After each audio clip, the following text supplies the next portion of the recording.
Jack Benben from Haworth, New Jersey. First, I'd like to thank you.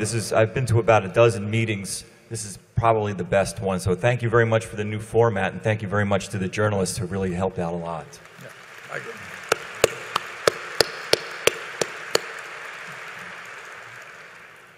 At past meetings, you and Mr. Munger have talked at great length about opportunity cost. Excuse me. The past year has presented you with many unusual opportunities. Can you discuss some of the more important opportunity cost decisions of the past year, and were those decisions at all affected by the macroeconomic picture? Thank you. Well, certainly opportunity cost has been much more in the forefront of mind in the last 18 months when things are moving very fast, when both prices are moving and in certain cases intrinsic business value is moving at a pace that's far greater than we've seen for a long time. It means that in terms of calibrating A versus B versus C, it's tougher, it's more interesting, it's more challenging, and it can be way more profitable too. But it's a different task than when everything was moving at a more leisurely pace. And I described earlier, we face that problem, and it's a good problem to have. We face that problem in September and October because we want to always keep a lot of money around. We have all kinds of extra levels of safety that we follow at Berkshire, and we will never get so we're dependent on banks or other people's money or anything else. We're just not going to run the company that way. So we were seeing things happen. I mean, we got a call. We got lots of calls, but most of them we ignored. But the calls we got that we ignored helped us calibrate the calls that we paid attention to, too. And if we got a call from a Goldman Sachs, I think it was on a Wednesday maybe, that was a transaction that couldn't have been done the previous Wednesday and might not be done the next Wednesday. And we're talking real sums, $5 billion in that case. And we had certain commitments outstanding. We had a $3 billion commitment out on Dow Chemical. I think at that point, I could be wrong exactly on the day when we made it, we had a $5 billion commitment out on Constellation Energy. We had $6.5 billion we were going to have to come up with in early October on the Wrigley Mars deal.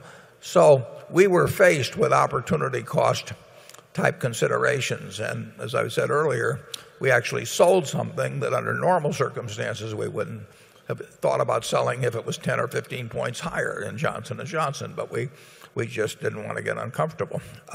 So you are faced in a chaotic market, particularly where people need large sums. So you're not talking about buying $100 million worth of something one day and $100 million the next day, but all of a sudden you're called on for billions if you're going to play at all. We face that opportunity cost calculation frequently during that period. I mean, when we decided to commit to buy Constellation Energy, we had to be willing to come up with $5 billion 7 or 8 months down the line. You didn't know exactly when because it would be subject to Public Utility Commission approval. But if something chaotic happened in the market next week, we would get phone calls or we would see stocks selling or bonds selling at prices we liked.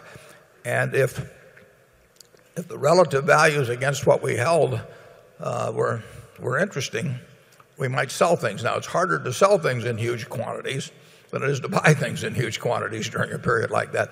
So you have to measure whether you can actually get the offsetting transaction done to move from one to another. We have if we're going to move billions from one, we may have been moving hundreds of thousands or tens of thousands of dollars from one holding to another. We really can have big transactional costs unless we're careful.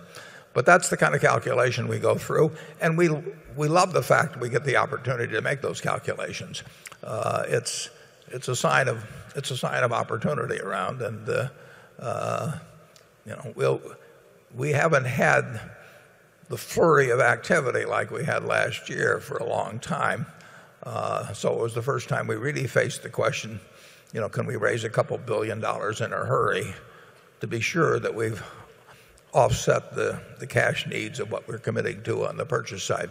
On the Johnson & Johnson we sold, we actually made a deal where we had a floor price on what we would sell that for, just because the markets were so chaotic that we wanted to be absolutely sure that we would not end up a couple $1 billion less than comfortable when we got all through. Our definition of comfortable is really comfortable. I mean, we want to have billions and billions and billions around, and then we'll think about what we do with the surplus. Charlie? Again, I've got nothing to add.